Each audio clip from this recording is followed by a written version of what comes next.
अस्सलाम वालेकुम रहमतुल्लाहि व बरकातुहू। इकरा यास्मीन मलिक आपसे मुखातिब है। पाकिस्तान डिबेटिंग सोसाइटी की मरकज़ी सदर की हैसियत से पाकिस्तान भर में यूथ की वेलफेयर के हवाले से काम कर रही हूँ। आज इस वीडियो के बनाने का मकसद चंद अहम हक़ाइक़ आपके सामने लाना है। 1995 में मेरे वालिद जो कि सरकारी मुलाजमत से ट्रांसफ़र होके सूंस केसर से रब्वा आते हैं और मेरी जाए पैदाइश रब्वा ही है। रब्वा वो शहर है जो पाकिस्तान का हिस्सा होते हुए भी पाकिस्तान का हिस्सा नहीं है, क्योंकि यहाँ के लोग आईने पाकिस्तान को तस्लीम नहीं करते हैं। अहले रब्वा यानी कादियानी वो लोग हैं जो कि नबी पाक सल्लल्लाहु अलैहि वसल्लम को आखिरी नबी नहीं मानते, बल्कि गुलाम अहमद कादियानी को आखिरी नबी मानते हैं। और ये वो शख्स है जो कि अंग्रेज़ों का एक ब्रांड है, जो कि एक दज्जाली फितना है, जिसको सोचे समझे मंसूबे के तहत मुसलमानों के दरमियान लाया गया। और इसका मकसद सिर्फ ये था कि मुसलमानों से खौफज़दा थे अंग्रेज़, और वो चाहते थे किसी तरीके से उनके जहनों से जहाद का कंसेप्ट जो है वो ख़त्म कर दिया जाए, और इस मकसद के लिए गुलाम अहमद कादियानी को इस्तेमाल किया। और आज कादियानी उसी चीज़ को संभाले हुए हैं, उसी प्रोपेगेंडा के तहत जो है ये जो इनका एक नारा है love for all hate for non, ये दरअसल जहाद के कंसेप्ट को ख़त्म करने के लिए एक बज़ाहिर इन्होंने लिबादा ओढ़ा हुआ है लव फॉर ऑल का। और ये कितना लव फॉर ऑल है ये भी मैं आपको इंशाल्लाह अभी बताने वाली हूँ। अच्छा, ये जो गुलाम अहमद कादियानी अपनी किताब रूहानी खजाइन में लिखता है, जिल्द नंबर 18 और सफ़ा नंबर गालिबन 207 है, बेशक कुरान मजीद में मुझे ही अहमद और रसूल कहा गया, मोहम्मद और रसूल कहा गया। फिर लिखता है कि सच्चा खुदा वो है जिसने कादियान में अपना रसूल भेजा। सुनिए, यहाँ ये साबित होता है कि कादियानी जो खुद को अहमदी मुस्लिम लिखते हैं हर जगह और मुसलमान कहलवाने की ज़िद पे अड़े हुए, वो किसी तौर भी मुसलमान कहलाने के तो क्या गैर मुस्लिम कहलाने के भी हकदार नहीं है, क्योंकि वो तो मुर्तदीन है। वो मुर्तद जिनके खिलाफ हज़रत अबू बकर सिद्दीक़ रज़ियल्लाहु अन्हु ने जिहाद किया।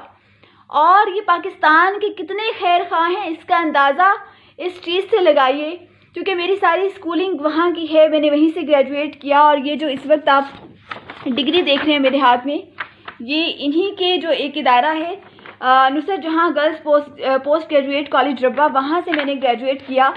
तो हमें मॉर्निंग असेंबली में पाक सरज़मीन शाद बाद ये नहीं पढ़ाया जाता था, लब पे आती है दुआ बन के तमन्ना, ये नहीं, बल्कि ये एक ऐसी पॉलिसी पे काम कर रहे हैं और अपने बच्चों की जहन साजी कर रहे हैं जो आने वाले 10 से 15 साल में इंतहाई इस मुल्क के लिए ख़तरनाक साबित हो सकती है।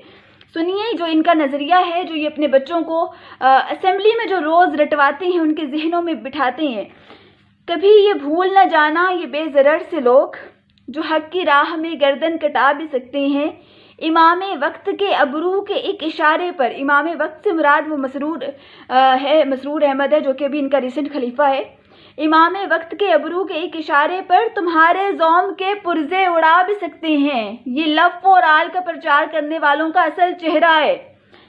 कभी ये भूल ना जाना ये पुरअमन से लोग वक्त आने पे असलहा उठा भी सकते हैं।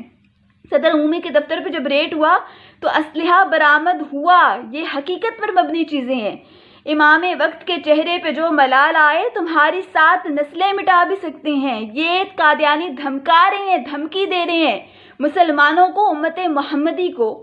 और समझ से बालातर है कि हर चौथे रोज़ जो है, हर चौथे महीने किसी न किसी को हमदर्दी का बुखार चढ़ जाता है। कभी कादियानी को ओहदा देने की बात होती है, कभी ख़त्म नबूवत की मोहर को छेड़ दिया जाता है, उसमें तरमीम की जाती है, कानून में उसकी बात होती है। कभी जो है वो इनको अक़लियत के हकूक़ देने की बात होती है। कौन से हकूक़? ये आईने पाकिस्तान को नहीं मानते तो इनको अक़लियत के हकूक़ दिए कैसे जा सकते हैं? ईसाई अगर वो हकूक़ ले रहे हैं तो वो मानते हैं 1973 के आइन को तस्लीम करते हैं, यहूदी मानते हैं, हिंदू मानते हैं, कादियानी नहीं मानते हैं। आप ये देखें, पाकिस्तान में ऐसा कौन सा शहर है जहाँ पे मीडिया की रसाई नहीं है? ईवानों से लेके प्राइम मिनिस्टर हाउस तक मीडिया पहुंच जाता है, लेकिन रब्वा में मीडिया को, पाकिस्तानी मीडिया को कवरेज करने की इजाज़त नहीं है। आप वहां जाके कवरेज नहीं कर सकते, आप उनके दफातर को विजिट नहीं कर सकते। और क्योंकि वहाँ उन दफातर में आए रोज़ दिन रात जो है वो मुल्क के ख़िलाफ़ साजिशें हो रही होती हैं, तो कैसे वो विज़िट करने दे सकते हैं आपको? انہوں نے جگہ ریلیز پہ لی تھی 100 سال کے لیے گورنمنٹ سے، اور آج تک اس کا ٹیکس پے نہیں کیا۔ آپ یہ دیکھیں، ربوہ سے لے کر احمد نگر اور اس سے آگے لالیاں اور سیال موڑ تک یہ زمینیں خرید چکے ہیں اور وہاں اپنی بستیاں بسا چکے ہیں، ملک بھر میں اپنے لوگوں کو لا کر کے آباد کر کے اور ایک مضبوط اپنا نیٹ ورک بنا رہے ہیں۔ آج اگر ہم نے اس قادیانیت پر ایک واضح حکمت عملی نہیں اپنائی، یاد رکھیے گا جو نبی پاک صلی اللہ علیہ وآلہ وسلم کے لیے اپنے دل میں بغض رکھتے ہیں نا، وہ کبھی آپ کے دوست نہیں ہو سکتے، وہ کبھی آپ کے ساتھ جو ہے وہ ایک محبت اور خلوص کے ساتھ پیش نہیں آ سکتے۔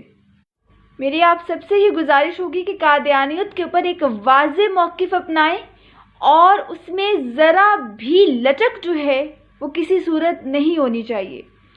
روز محشر جو ہے اللہ تعالیٰ سوال کرے گا، اور اس سوال سے بچانے والی ذات نبی پاک صلی اللہ علیہ وآلہ وسلم کی ہے، جن کی زبان پہ صرف یا ربی امتی امتی ہوگا۔ اور اگر اس دن نبی پاک صلی اللہ علیہ وآلہ وسلم نے کوئی سوال پوچھ لیا تو پھر ہم کہیں کے نہیں رہیں گے۔ خدا را اس چیز کو سمجھیں، اس چیز کو سمجھے، وگرنہ مکمل سلسلہ ہوگا تباہی کا تو دیکھیں گے۔